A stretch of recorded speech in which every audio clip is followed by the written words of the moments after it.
Good foggy morning.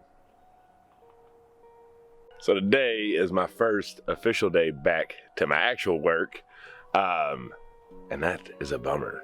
2 weeks off. You would think like rejuvenated, ready to go. Well, when you're a farmer / homesteader, and you got a bunch of stuff done in those 2 weeks, you don't want it to end, and it's a little bit hard. But before we kick off the day, gotta get the chores done.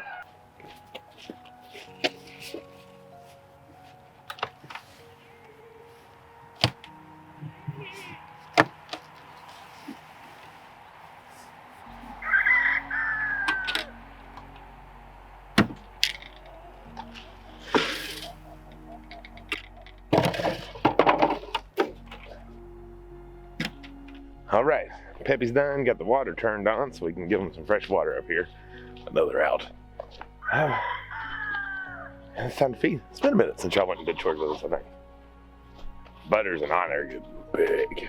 They're getting really close, really close. Good morning, Buster. What's up, buddy? What's up, chicks? Goes Dolly. Running the perimeter. I hear you, Buster. Come on, buddy, lead the way, lead the way. All the noises this morning between the goats and the pigs. Good morning. Good morning. Good morning, Betsy Sue. Let's feed these bad boys.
Come on.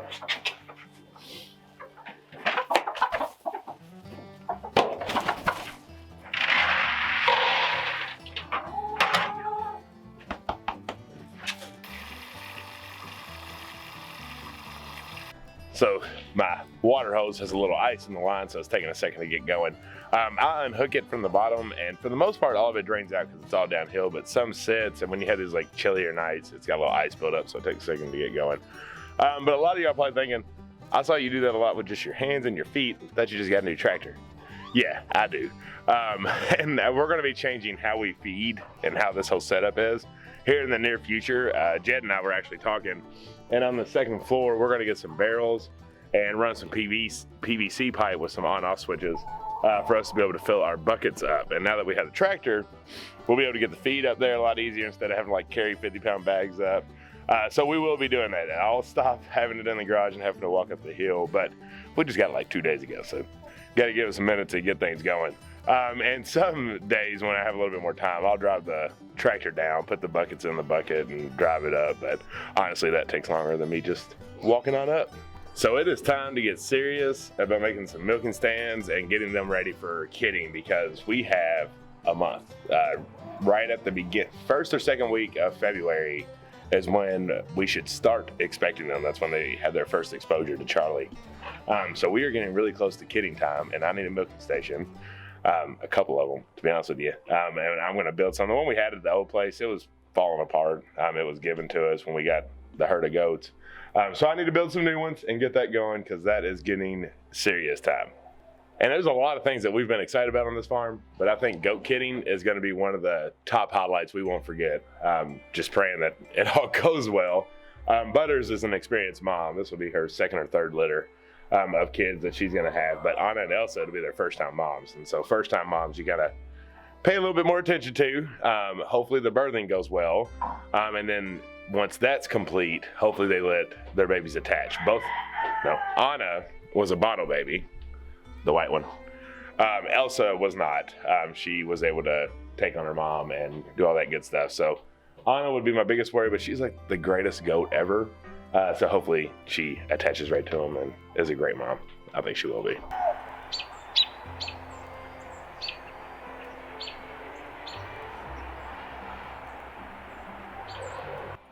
Little sneak peek of a project that'll be coming out to a video near you real soon.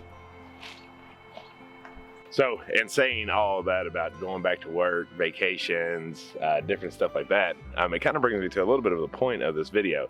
As 2021 really kicks into gear, we're early January, it's time to really get going, start making your plans.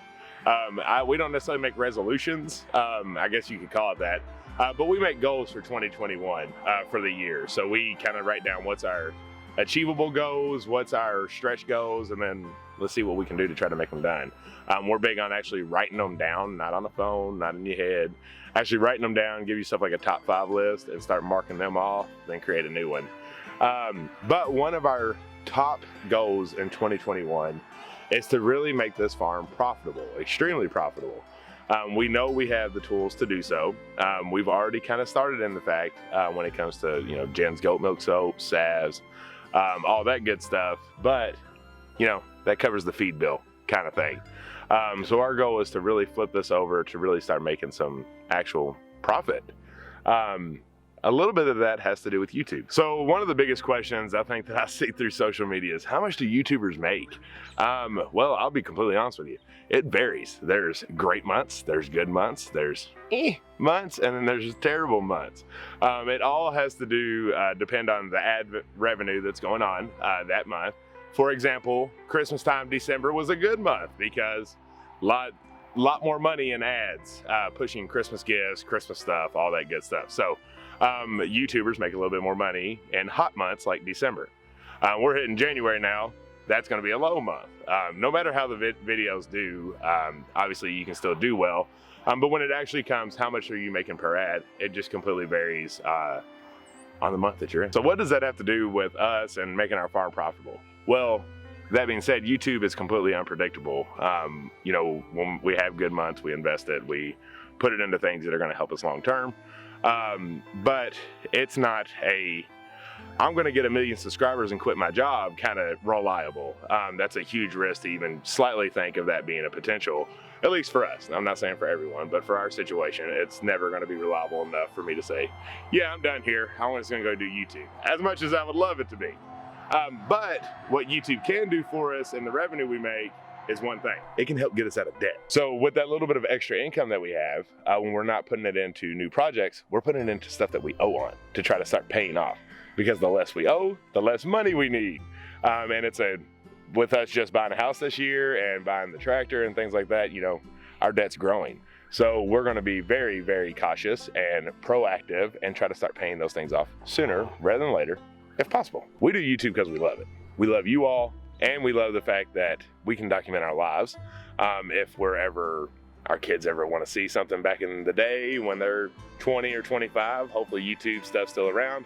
If not, our videos are saved, and they have that. They can see mom, dad, and them grow up and what they did. It's like a virtual photo album that actually hears our voices, and that, including you all, is the reason why we do YouTube. Profit side just makes us better YouTubers. It allows us to buy new camera equipment. It allows us to get better editing software. It allows us to do projects that maybe we wouldn't necessarily do, but because we have a little extra, we can put forward to that and show you all how to do it on a budget. We love doing YouTube, and we're gonna not take it for granted and use the profits that we do make straight into getting ourselves a little bit closer to out of debt. My huge goal is, in 10 years, you see all this behind you. It's got a shop on it, like a store. We're doing U-Picks, we're doing petting zoo, we're selling stuff, we're doing all that good things.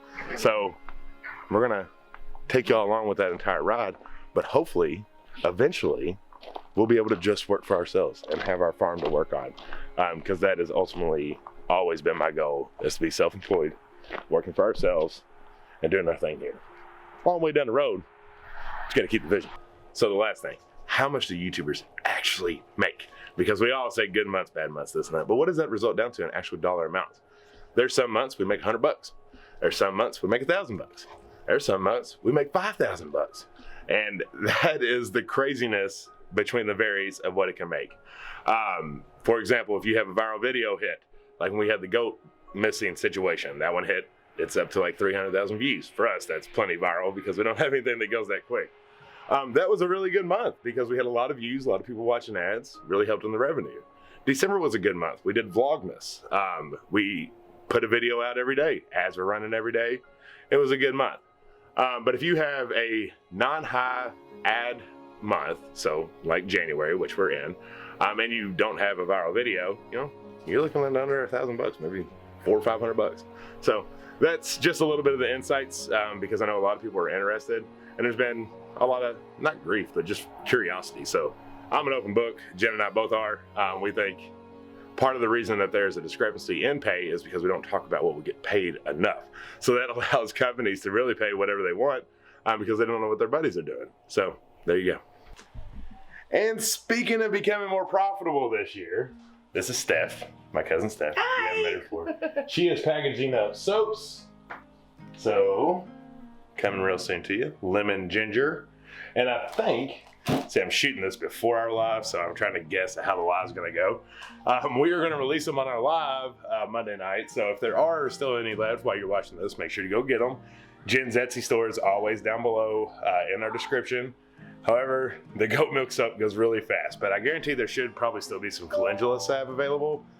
That's beautiful stuff. It's like magic salve. It works on everything. It makes everything feel better. But another reason to make sure you join our live on Monday night. Get the first intake. What you doing, babe? Making a SCOBY. Making a SCOBY.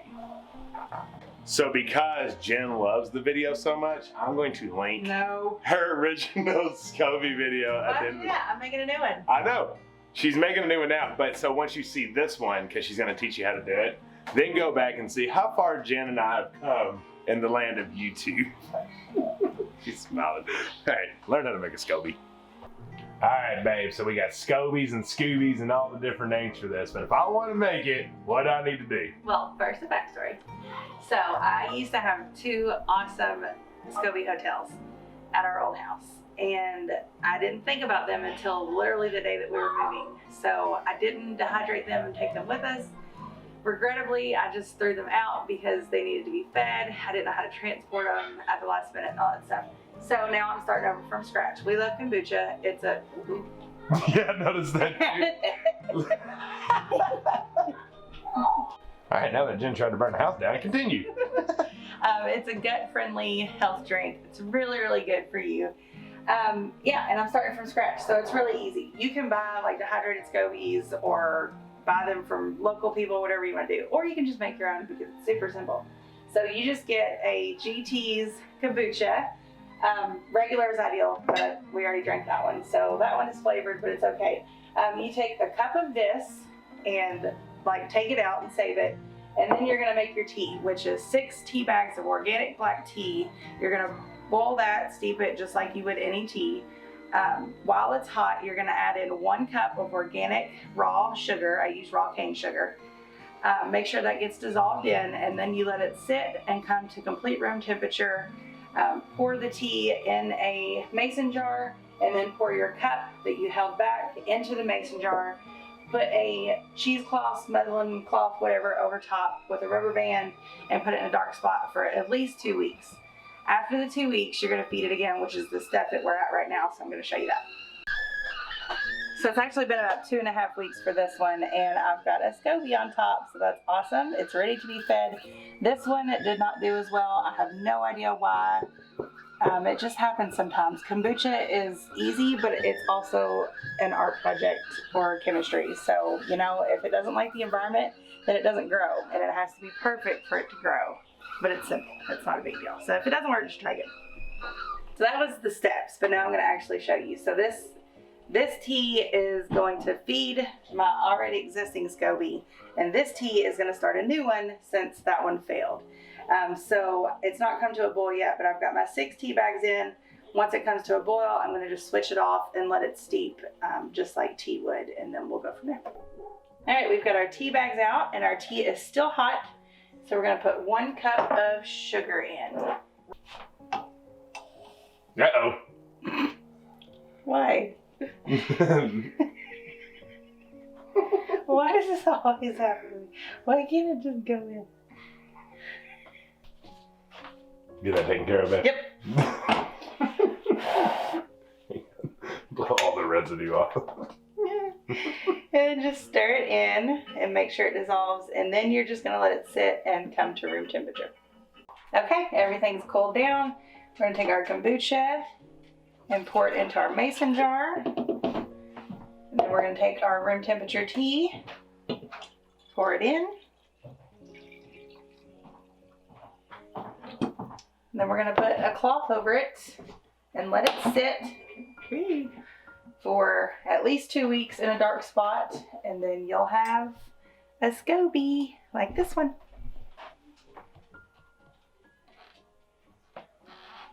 All right, well, good Monday. It was very, trying not to burp. I'm full. It's like, what did We you just do? had dinner and it was a lot. Stroke time. Jen made shrimp Alfredo with her own homemade Alfredo sauce, and it was fantastic. It was, but Oh my gosh, she's not allowed to buy canned Alfredo No. ever again. It was so good. You good? yeah. All right.